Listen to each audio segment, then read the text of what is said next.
अस्सलाम वालेकुम नाजरीन, प्रोग्राम में खुश आमदीद।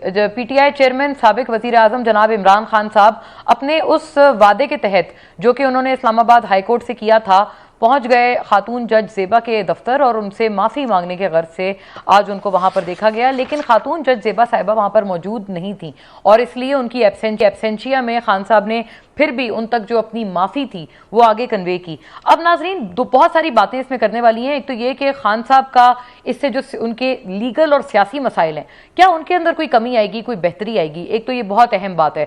दूसरी बात ये कि उनके जो ओपोनेंट्स हैं, सियासी हरीफ हैं, वो तो कहते हैं कि खान साहब तो कभी किसी से कभी बहुत मगरूर हैं और बहुत गुरूर में अपने मुब्तला रहते हैं, तो ऐसा तो हो ही नहीं सकता कि वो किसी से माफ़ी मांगे। लेकिन इस वक्त खान साहब ने बड़ा आजिज़ी से उन्होंने माफ़ी भी मांगी है और बहुत ह्यूमिलिटी के साथ पेश होते हुए भी नजर आए हैं अदालत में। उन्होंने अदालत से बोला पहले जब इस्लामाबाद हाई कोर्ट में समाअत हुई कि उनको बोलने की इजाज़त दी जाए, और उस वक्त भी उन्होंने यही बात की कि मैं कोर्ट से भी माफ़ी मांगता हूँ जब उनके खिलाफ ये कंटेम्प्ट प्रोसीडिंग्स चल रही थी। और दूसरी बात उन्होंने की कि अगर खातून जज की वैसे दिल आज़ारी हुई है तो उनसे भी इन पर्सन माफ़ी मांगने के लिए तैयार हूँ।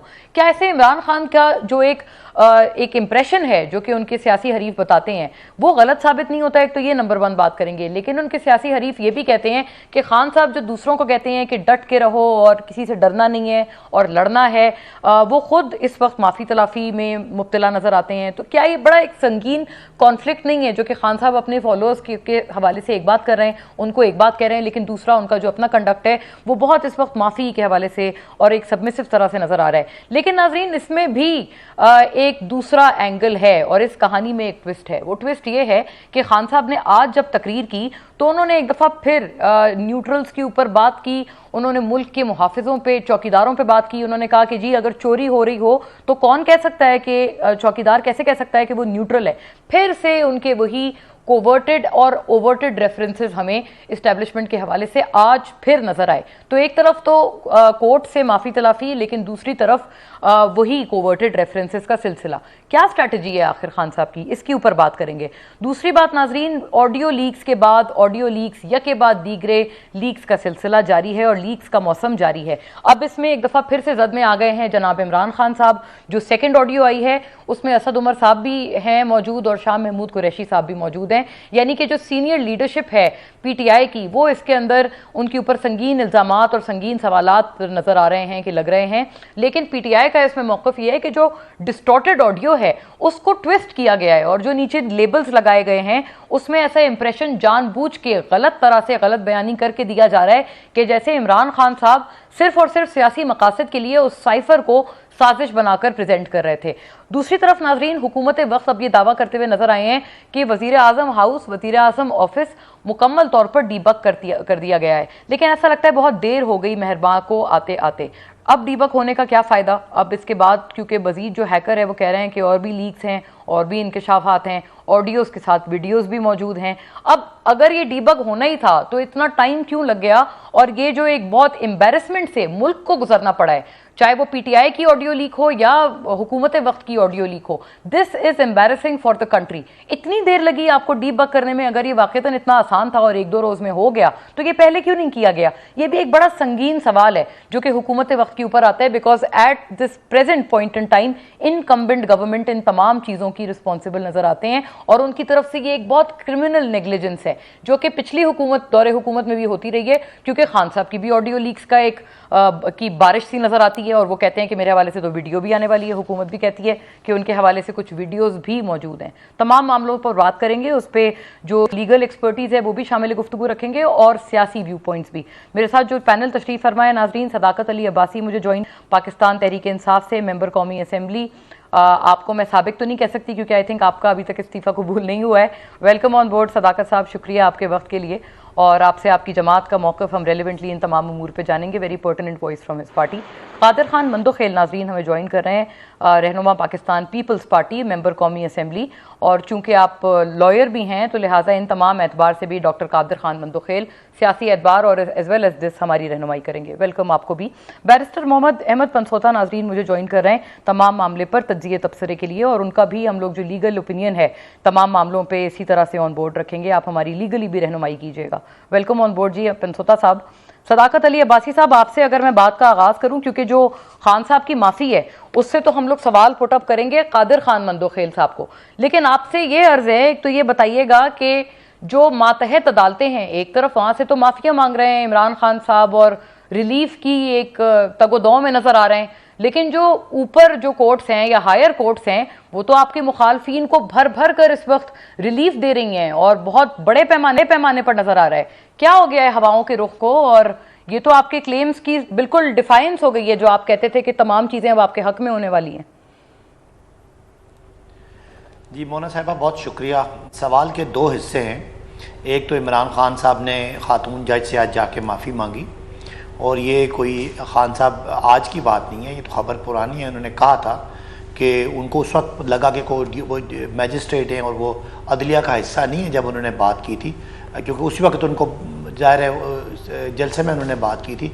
तो बाद में उन्होंने जज साहब के सामने भी कहा कि मैं जो भी, अगर आपको लगा है कि ये तौहीन है तो मैं इस पर माफ़ी मांगने के लिए तैयार हूँ, उसको अपॉलॉजी के लिए तैयार हूँ। और वो उन्होंने माजत भी कर ली और जाके माजत कर ली। तो मेरा ख्याल है एक बड़े लीडर का बड़ा एक जेस्चर है, बड़ा अच्छा एक उनका ये अमल है, क्योंकि जो भी कोई एक जमहूरी आदमी होता है वो हमेशा अदलिया का एहतराम करता है, चाहे जो भी जजेस के फैसले हों उनके सामने अपने आप को सरनगू करता है। और यही फ़र्क है हमारे में और हमारे जो सियासी मुखालफिन। लेकिन आपके मुखालफिन तो सदाकत साहब ये कह रहे हैं कि आपने तो बिल्कुल अपने आप को सबमिट कर दिया, फॉलोअर्स को आप कह रहे हैं लड़े डटे रहें, गिरना नहीं है, झुकना नहीं है। बिल्कुल, हम इन चोरों के सामने लड़ेंगे, डटे हुए हैं, इनके सामने झुकना नहीं है, लेकिन कानून के सामने हम हमेशा अपने आप को झुकने के लिए और सिरनगू करने के लिए तैयार हैं। यही फ़र्क है। अच्छा। मैं यही बता रहा था कि नून लीग जब जजेस फैसले करते थे खिलाफ तो वो जाके अदालतों पे हमला करती थी। पीपल्स पार्टी भी करती रही है। अभी जब मियां नवाज शरीफ की मुझे क्यों निकाला की तहरीक थी, उसमें उन्होंने बहुत ज़्यादा अदलिया पे हमले किए, लेकिन हमारी लड़ाई माफिया से है, अदलिया से कभी भी नहीं है। और हम उनके फैसलों का एहतराम भी करते हैं, और अगर किसी जगह पे कोई ऐसी कन्फ्यूजन में भी उनको लगा है कि उनका एहतराम में कमी आई है तो इमरान खान साहब ने जाके उनसे लेकिन सदाकत साहब, ये एहतराम आपका मुहाफिजों के लिए या एस्टेब्लिशमेंट के लिए, उनके लिए क्या उसी तरह से है जैसे अदलिया के लिए है? चूंकि अभी अगली ऑडियो मैं आपको सुनाऊंगी जब मैं सेकंड राउंड में आती हूँ। आज खान साहब ने बड़ी कड़ी तनकीद की है एक दफा फिर एस्टेब्लिशमेंट के हवाले से, ओवर्टेड एंड कोवर्टेड रेफरेंसेस। देखिए, अब अदलिया के फैसलों पे कमेंट करना भी हमारा हक है और बाकी फैसलों पे भी कमेंट करना मैं हक है। मैं पहले ये बात मुकम्मल कर लूँ। इस बात का दूसरा हिस्सा आपने कहा कि वो उधर ऊपर से लोग छुट रहे हैं, तो वो तो आप सबको पता है कि ये जो अब साइफर की बात करेंगे, साइफर भी हकीकत, साइफर पे बनने वाली जो साजिश भी हकीकत, उस साजिश के नतीजे में बनने वाली हुकूमत भी हकीकत, उस हुकूमत को NRO2 की बहार जो उसको लगी हुई है कि 1100 अरब रुपया इनको माफ़ी भी हकीकत, और पता नहीं और कितनी माफिया मिलनी है। तो एक दफ़ा पहले भी NRO दिया था, इस मुल्क में हुआ था चोरों को। अब ये चोरों का NRO है और इसको आप जो मर्जी नाम दे दें, हम इसको बड़ा वाजे समझते हैं। ये NRO है, कानून नैब का चेंज किया है, और उसकी एक एक शिक अगर आप कहेंगे तफसील से तो मैं पढ़ के सुनाऊंगा, एक एक बंदे को बचाने के लिए किया है। और ये सारा जो रजीम चेंज गेम थी वो थी ये कि ये अपने आप को, अपनी सियासत को खराब करना नहीं चाहते। जरा कादिर साहब की तरफ से मैं जाऊं, उनका भी इसी पे व्यू आ जाए, क्योंकि आपकी जो माफी है ना वो, मेरा जुमला मुकम्मल होने दे। जितना ये गंदा हुए हैं, ये गंदा नहीं होना चाहते थे। आज इनको बंदा बेइज्जत कर रहा है और इनको दूसरे मुल्कों का एजेंट और वो गुलाम समझता है। लेकिन इसके बदले में इनका फायदा ये है कि जितने चोर उचक्के थे वो सारे आज मुअज़्ज़ज़ बन के फिर रहे हैं। लेकिन मैं दोबारा से कहूं, ये इनकी गलती थी। अवाम पाकिस्तान अपना रिएक्शन देगी और हर आदमी समझता है कि ये NRO है। इस जी गंदे कौन हुए? आपने कहा जितने गंदे हुए हैं इनको लगता था ऐसा नहीं, ये पब्लिक में बिल्कुल जलील होकर रह गए। ये जो 14 पार्टियां हैं, अच्छा ये गंदे हुए, ठीक है, हुकूमती पार्टियां गंदी हुई, ठीक है, हम इनके खिलाफ है। पब्लिकली गंदे हुए, सियासत गंदी हुई। सही हो गया। कादिर साहब, आपकी तरफ मैं आती हूँ, जरा ये एक तो शॉर्ट सुनिएगा जो खान साहब की आज माफी जिन अल्फाज में उन्होंने मांगी है। मैडम ज़ेबा को बता रहे हैं कि इमरान खान आया था और माजरत करना चाहता था कि उनकी अल्फाज से कोई बेरज़ारी हुई। ठीक है, मेरी तरफ से जी। कादिर साहब, आप तो कहते थे खान साहब बड़े मगरूर हैं और आपसे हाथ मिलाने को तैयार नहीं, उनकी अना बहुत बड़ी है। कितनी आजी से वो माफी मांग रहे हैं खातून जज ज़ेबा से यहाँ पे? वो कहते हैं ना मोना साहिबा के ऊंट पहाड़ के नीचे आ गया है, अब ऊंट आ गया पहाड़ के नीचे। और अभी जैसे जैसे इनकी वीडियो लीक आते रहेगी, ये मजीद जो है ना इस तरह झुकते रहेंगे जो कि कभी के। और सबसे बड़ी जाहिलपना तो ये है इनका कि अरे हमें नहीं पता था वो जज था। वो भाई अगर वो जज नहीं थी तो रिमांड कैसे दे सकती थी? कोई क्लर्क देता है रिमांड या कोई असिस्टेंट कमिश्नर देता है? कौन देता है रिमांड? रिमांड तो जज ही देता है ना। तो पहली बात तो ये, लेकिन ये बात नहीं है कि ये बात इनको पता नहीं था, इनको अच्छी तरह पता था। अच्छा कादर साहब, मुझे इजाजत दीजिएगा, मुझे शार्प ब्रेक का कहा जा रहा है, मैं वापस आती हूँ, आप अपने नुक्ता नजर ये मुकम्मल कीजिएगा और अहमद पंसोता साहब का भी इसमें फिर जो इंडिपेंडेंट व्यू है वो आना है after a break.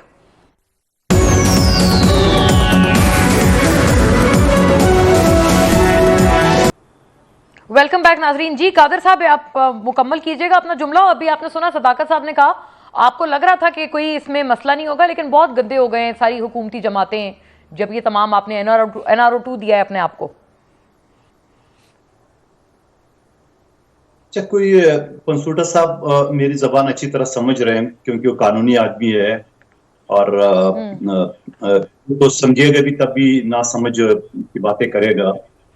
Islamabad high court में मरियम नवाज साहबा, क्योंकि हमारी पार्टी अलग है, फिर भी मैं कानूनी बात आपको बता दूं, उन्होंने अपनी ऑब्जर्वेशन में ये बात कही है कि हम मौजूदा जो अमेंडमेंट हुई है उसके रूप से हम इस केस को और फैसला नहीं कर रहे हैं। नंबर एक बात। दूसरी बात ये कि जब ये NRO2 कह रहे हैं तो ये किस बात पे कह रहे हैं? क्योंकि ये अदालतों को गाली देना, अफवाज पाकिस्तान को गाली देना और थूक के चाटने का तो इनकी तो कल्चर बन चुकी है। आप बेफिक्र रह जाए, आने वाले दिनों में ये मजीद तुक्का व चाटेगा और फिर वो कहते हैं कि टू टन जेल लेना जो है ना वो बड़े आदमी की निशानी है। तो बड़े आदमी की निशानी ये आहिस्ता आहिस्ता खुद बताते रहेंगे। अभी जो ये जो बात कर रहे थे, आपको याद होगा मुन्ना आलम साहबा जब 27 मार्च को इन्होंने एक खत वास्कट से निकाल के बोला कि ये अमेरिकन धमकी है, ठीक है। तो सबसे पहले तो बात है कि वो अगर हम साइफर उसको समझ रहे हैं तो ये भी सीक्रेट एक्ट की खिलाफ वर्जी है कि आप जलसे में उस को ले नहीं सकते हो, उसकी प्रॉपर्टी होती है। नंबर एक बात। दूसरी बात ये कि आप अगर वो शो मेरे उठा के देख लें, मैं चैलेंज के साथ ये बात कर रहा हूँ, 27 मार्च के बाद जितनी भी टॉक शो है मेरे, आप उठा के देख लें। मैंने उस वक्त भी ये बात कही थी कि ये फ्रॉड है और ये इस तरह कोई मुल्क किसी को खत लिख के धमकी नहीं देते आजकल के मॉडर्न दौर में। वो खत से होते होते वो मरासला बन गया और मरासली के अंदर साइफर तो मौजूद है ना कादिर साहब, साइफर तो मौजूद है। सुन ले पूरी पूरा सुन ले। मैं कहता हूँ पहले तो धमकी वाला खत था जो वास्कर से निकाला वहां से हमारी NSC मीटिंग में। एक जुमला कंप्लीट लो, आपको समझ में आ जाएगी, आपके सुनने वाले को भी। वो खत से फिर मरासला बन गया और के अंदर जो सिक्योरिटी कमेटी मान चुकी है कि उन्होंने धमकी दी थी, भाई मान चुकी है, इंटरफेरेंस हुई थी, NSC मान चुकी है, ब्लैटेंट इंटरफेरेंस कहा गया है उसको। आपकी हुकूमत बैठे हुए उन्होंने कहा साजिश नहीं है, इंटरफेरेंस है। मदाखलत और साजिश पे फंसे हुए थे ना आप लोग, ये तो याद है ना ये वाली बात कादिर साहब। अगर बोलने नहीं देंगे तो फिर आप ही तीनों बोलते रहे, मैं क्या बोल, खामोश बैठ जाता हूँ, ठीक है। बात यह है कि उस साइफर को, उस मरासले के अंदर जो उन्होंने गड़बड़ की, जो चीटिंग की, जो फ्रॉड किए, वो तो आपको ऑडियो क्लिप के अंदर नजर आ गई उसमें कि किस तरह पाकिस्तान की सालमियत के साथ पाकिस्तान के खेलना। तो उन्होंने वो तो मैं नहीं कह रहा हूँ, ये खुद तो कहते हैं ऑडियो झूठ है, हम फॉरेंसी करा देते हैं, ये कह जाए ऑडियो झूठ है, सदाकत अब्बासी से ये नहीं कहेंगे। अगर ये झूठ नहीं है तो उसके अंदर तो क्लियरली कह रहा है कि हम खेलेंगे उसके ऊपर। आप पाकिस्तान की औकार के साथ खेलेंगे, आप पाकिस्तान की दुश्मनी कराएंगे। ठीक है, ठीक है। अच्छा कादिर साहब, आपसे ये वाला सवाल भी खैर था, लेकिन मेरा ख्याल है पहले अहमद पंसोता साहब का भी इसमें व्यू आ जाए ना, उनका भी शामिल गुफ्तगू करते हैं व्यू कि वो इसको कैसे देखते हैं। लेकिन आपसे ये भी सवाल है कि वो दरअसल जायदादें हैं किसकी। अहमद पंसोता साहब आप बताइएगा इस पे, जायदादें किसकी हैं? क्योंकि अगर बेनिफिशियल ओनर मरियम नवाज भी नहीं है, नवाज शरीफ साहब भी नहीं है, तो वो तो उन्हीं फ्लैट्स में रिजाइड करते हैं नवाज शरीफ साहब, तो वो किसके फ्लैट्स हैं फिर? जी, आपका बड़ा इंपॉर्टेंट सवाल है। इस सवाल का जवाब मुझे देने के बजाय या मैं अगर दूं, इसके बजाय इस सवाल का जवाब जस्टिस आसिफ सईद खोसा साहब पैनामा जजमेंट में पैराग्राफ 106 बड़ा क्लियरली दे चुके हैं, और वो ये कहते हैं कि जो रिस्पोंडेंट नंबर 1 उस केस में यानी कि नवाज शरीफ साहब और उनके बच्चों ने बेशतर मौके ये चीज ओन की कि ये प्रॉपर्टीज उनकी हैं, and this was based on various videos, TV programs और इन सब में, तो लिहाजा ओनरशिप का इशू नहीं। फिर उन्होंने वहां पर तज़किरा किया आर्टिकल 129 का, उन्होंने शहादत ऑर्डर का कि सर्टेन फैक्ट्स जो हैं वो प्रिज्यूम्ड होते हैं जब वो बेसिकली दूसरा जो है उसको एडमिशन कर चुका हो। उसके बाद ये भी कानून शहादत ऑर्डर की उन्होंने बात की कि ऐसी सिचुएशन जहां पर ओनरशिप एडमिट हो चुकी हो तो ओनर्स जो है वो शिफ्ट हो जाता है। तो ये बात मैं नहीं कर रहा, ये बात हमारी सुप्रीम कोर्ट की 5 मेंबर बेंच जजमेंट, जिसमें से जस्टिस आसिफ सईद मूसा साहब का जो एस्पेक्ट है वो मैं आपको पढ़ के सुना रहा हूँ। दूसरी बात यह है कि ये डिबेट इटसेल्फ ही सारी की सारी फ्लॉड है कि ये उनके हैं या नहीं है। मैं एक चीज की क्लैरिटी दे दूं, देखिए पहली बात यह है कि इस्लामाबाद हाई कोर्ट ने कल क्या कहा है और जो रोस्ट्रम के बारे में बात भी की गई वो क्या है। एज अ लॉयर हमें चाहिए कि हम इस चीज को क्लियर करें। उन्होंने ये कहा कि नैब ऑर्डिनेंस के तहत सेक्शन 14 के तहत जब प्रोसिक्यूशन ये चीज एक रीजनेबल केस बना लेती है तो onus to disprove that shifts on the defence, which is obviously इस केस में मरियम नवाज एंड अदर्स। यहां पर इस्लामाबाद हाई कोर्ट ने ये कहा कि वो रीजनेबल केस प्रोसिक्यूशन बनाने में नाकाम रही, जिसके जवाब में नैब के वकील ने कहा जी वो तो खुद ऑन कर चुके हैं। तो इस मौके पर जस्टिस आमिर फारूक साहब ने कहा कि अगर वो रोस्ट्रम पर आके कह भी दें कि ये प्रॉपर्टी मेरी है, जी, इसके तो ऊपर उससे तो बड़े टिकर्स कल से फैले हुए हैं। हाँ। ये प्रूव करना है उन्होंने, फिर भी प्रूव करना है। क्रिमिनल लॉ कह लें, ये थोड़ा सा अनफॉर्चुनेट पार्ट कह लें हमारा, ये अनफॉर्चुनेट है क्या? ये लीगली ठीक है? सामने चोरी करके आपको प्रूव करनी पड़ती है सर। क्या ये बात सही है लीगली स्पीकिंग कि ये प्रूव करना है उन्होंने, कि आपको लगता है क्रिस्टल क्लियर है, जब बंदा मान रहा है तो प्रूव करने की क्या गुंजाइश है? मेरा अपना जाती व्यू ये है कि इस केस में सिचुएशन थोड़ी सी डिफरेंट है। वो इसलिए डिफरेंट है कि इसी केस के सिलसिले में आर्टिकल 1843 के तहत जो जस्टिस आसिफ सईद खोसा साहब की जजमेंट है वो एब्सोल्यूट क्लैरिटी देती है। उसके बाद नैब कोर्ट ने जो ट्रायल किया, नैब कोर्ट के ट्रायल में जो एविडेंस सामने आया उसमें रीजनेबल केस बन चुका था और उसके बाद ओनर शिफ्ट हो गया था उन पर। तो लिहाजा इस्लामाबाद हाई कोर्ट की जो ये एक ऑब्जर्वेशन है, अब तो खैर वो जजमेंट है जो कि सर आंखों पर, जिसके ऊपर बिल्कुल of course I can't deny that, लेकिन मेरे मुताबिक एक अच्छा अपील का केस बन गया नेशनल अकाउंटेबिलिटी ब्यूरो का, क्योंकि ये शायद इतना सस्टेनेबल ना हो जो डिविजनल बेंच होल्ड कर रहा है in the presence of Panama judgment and the evidence on record. एक रीजनेबल केस तो ऑफ कोर्स प्रोसिक्यूशन बना बैठी थी, अब इसको रीजनेबल राइट पंचौता साहब, मैं वापस आती हूँ इस बात पे आपकी। ये जो जज साहिबा के हवाले से कहा ना कि उनको पता ही नहीं था कि जज साहिबा है, इसके ऊपर भी कमेंट कीजिएगा। लेकिन बाय द वे नैब को आज फवाद चौधरी साहब ने कहा है कि नैब तो नहीं करेगा अपील, उनको खुद ही करनी पड़ेगी। इसके ऊपर बात करते हैं कि क्या पीटीआई वाकईतन कोर्ट जा रही है, क्या ये सिर्फ डरा रहे हैं, धमका रहे हैं इस वक्त अपने ओपोनेंट्स को? After a break.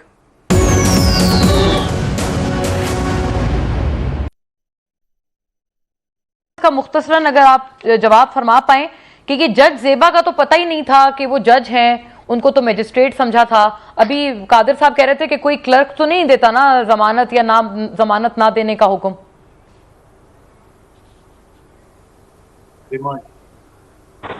जी मैं क्विकली इसे जो जवाब देना चाहूंगा वही देना चाहूंगा। पहले तो खान साहब की इस एक्ट को, not because he is the prime minister of this country, parliamentarian, but the fact कि वो पहला आदमी है जिसने अदालत में मातहत में जाके इस चीज को मुनासिब समझा कि वो अदालत से माफी मांगे। हमारे दौर है, हमारे सुप्रीम कोर्ट पर हमला भी किया गया, बहुत सारे अटैक्स किए गए, इस पर उनको बातें की जाती हैं, लेकिन कभी किसी शख्स को आपने माफी मांगते नहीं देखा होगा। तो इमरान खान जिसके बारे में तासुर था कि अक्खड़ हैं, सख्त हैं, बहुत सख्त मिजाज हैं, he actually went to that court जहां उसको जाने की जरूरत भी नहीं थी। कादिर साहब कह रहे थे कि वो तो ऊंट पहाड़ के नीचे आए, ऑडियोज की वजह से वो अपने आप को थ्रेटेंड फील कर रहे हैं। तो ऊंट तो हर दूसरे दिन पहाड़ के नीचे होते हैं, लेकिन वो उस पहाड़ के नीचे जाते फिर क्यों नहीं? और ऊंट के मुंह में जीरा भी होता है, क्यों जा रहा है? ठीक है, मेरा सवाल ये है कि इस चीज को अप्रिशिएट करना चाहिए रिगार्डलेस कि वो इमरान खान है कौन है। अगर ये काम जरदारी साहब करें, नवाज शरीफ करें, उसको अप्रिशिएट करना चाहिए। और मैं समझता हूँ एक अच्छा प्रेसिडेंट है, और हम उन वकला में से हैं जिसने इस चीज का मशवरा दिया था कि उस बेंच से भी ज्यादा जरूरी है कि आप यहाँ पर जाके उनसे अपोलोजाइज करें, और वो आज चले गए। ठीक हो गया। हाँ, इस चीज को अप्रिशिएट करना चाहिए बाय ऑल पार्लियामेंटेरियंस। अच्छा, ये कादिर साहब जरा रिवर्स ऑर्डर में आ रही हूँ मैं। कादिर साहब, एक तो ये कि ये एक ट्वीट चलाइएगा, शर्जील इनाम मेमन साहब का ये ट्वीट है, कल उन्होंने किया। तो वैसे तो पीपल्स पार्टी ने मुबारकबाद दी है नून लीग को, ये जो उनका सेंटेंस खत्म हुआ, लेकिन इस ट्वीट में शर्जील इनाम मेमन इंसाफ मांग रहे हैं कि जी भुट्टो को अब इंसाफ कौन देगा। दिल में आप लोग खुश नहीं है, ऐसा लगता है कादिर साहब के PMLN को तो इंसाफ मिल गया, लेकिन आप लोगों का इंसाफ कहीं नजर नहीं आता। और एक और बात का इजाफा कीजिएगा कादिर साहब कि ये हैकर जाला तो नहीं है, क्योंकि नून लीग की भी ऑडियो लीक्स आ गई हैं, खान साहब की भी आ गई हैं, जरदारी साहब की कोई ऑडियो लीक नहीं आई है, बिलावल साहब की नहीं आई है।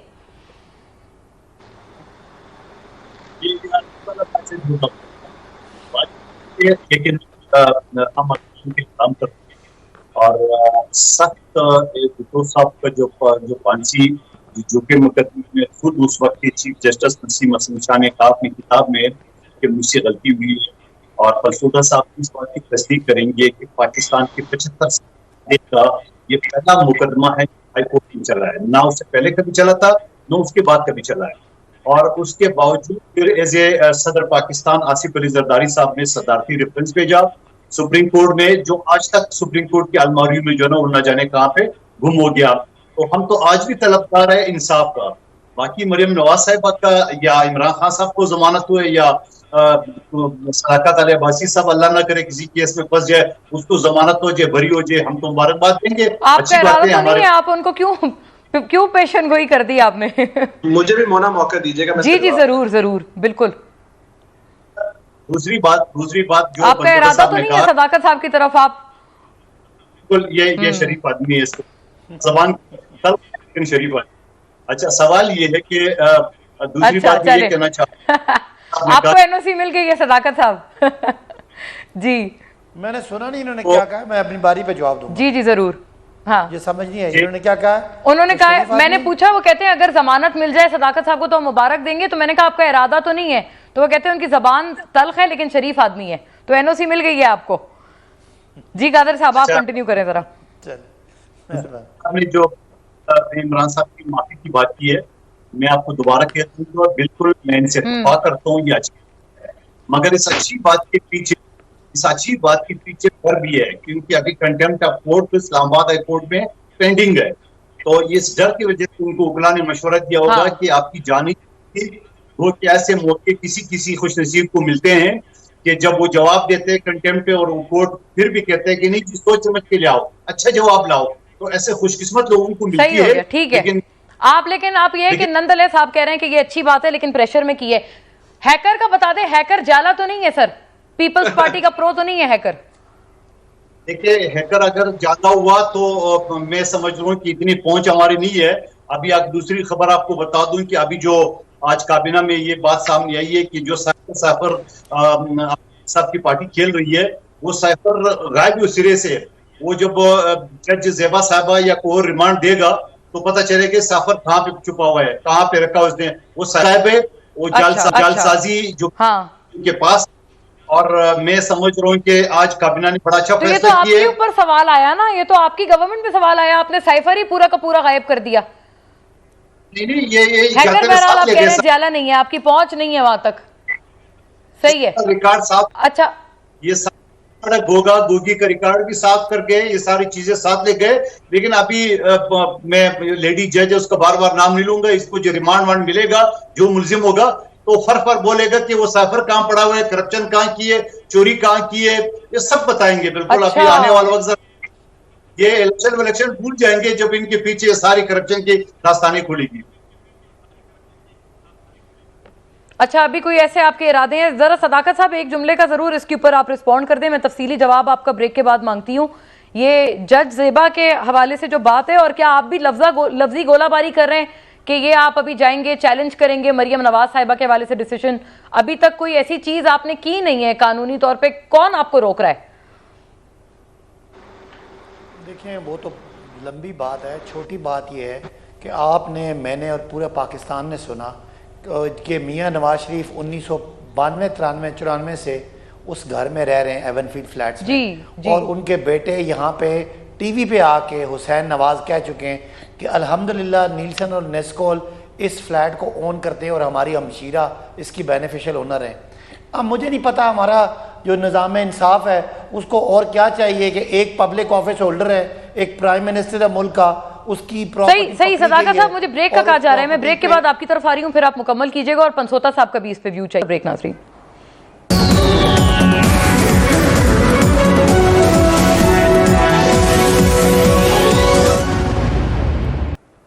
वेलकम बैक नाजरीन। जी सदाकत साहब, आप ऑडियो में कह रहे हैं जो आज आई है कि जी खेलना है, नाम नहीं लेना, लेकिन 31 तारीख को जो खान साहब का बतौर वजीर आजम एड्रेस था उसमें उन्होंने खुद क्या किया ये देखिएगा, फिर इसका जवाब फरमाइए। हमें एक अमेरिका ने एक बाहर से मुल्क ने, मैं नाम मतलब मेरा कि किसी और बाहर से मुल्क से। जी सदाकत साहब, ऐसा दिखाया खान साहब ने कि गलती से मिस्टेक हो गई और उन्होंने खुद अमेरिका नाम लिया।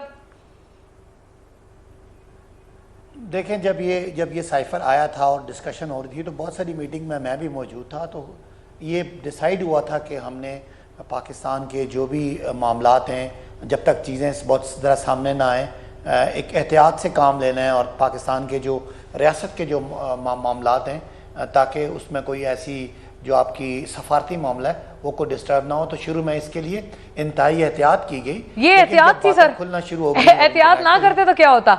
नहीं, मैं आपको बता रहा हूँ, जो ऑडियो पे आप सुनवा रहे हैं उसमें यही कहा जा रहा है कि नाम किसी ने नहीं लेना। जितने नहीं सर, मैंने जो ऑडियो चलाई ना वो 31 तारीख का खान साहब का वो उनका खिताब था बतौर प्राइम मिनिस्टर, जिसमें वो कहते हैं हमें अमेरिका ने, फिर उन्होंने कहा ओ नहीं अमेरिका नहीं, एक मुल्क ने। आपको याद होगा वो बड़ा फैला था फिर ट्विटर पे। आपको समझ आ गई ना कि ये तो स्लिप ऑफ, आपने यही कहने की कोशिश करी कि स्लिप ऑफ टंग हुई। मैं तो ऑडियो के हवाले से बात कर रहा हूँ, लेकिन आप छोड़ें, ये तो छोटी बातें हैं। असल बात क्या है कि क्या ऑडियो ने साबित नहीं कर दिया कि वो साइफर सच था? क्या वो साबित नहीं हो गया कि वो एक पाकिस्तान में हुकूमत तब्दीली की एक धमकी दी गई थी बैरूनी यानी अमेरिका की तरफ से, और वो उसका पूरा उसी स्क्रिप्टेड सारा सिचुएशन हुई और पाकिस्तान। लेकिन जो आपने बात की ना सदाकत साहब, वो तो मैं पूछूंगी उनसे, वो तो ठीक है, लेकिन आपकी तरफ भी ये सवाल बजा है कि आप भी तो मुल्की सालमियत से जो आपके ऊपर खेलने का इल्जाम है, खान साहब खुद ही उस खिताब में कह रहे हैं अमेरिका, फिर वो ऐसे दिखा रहे हैं कि स्लिप ऑफ टंग। ऑब्वियसली इतने मतलब रिस्पॉन्सिबल पोजीशन पे इस तरह का स्लिप ऑफ टंग क्या है? और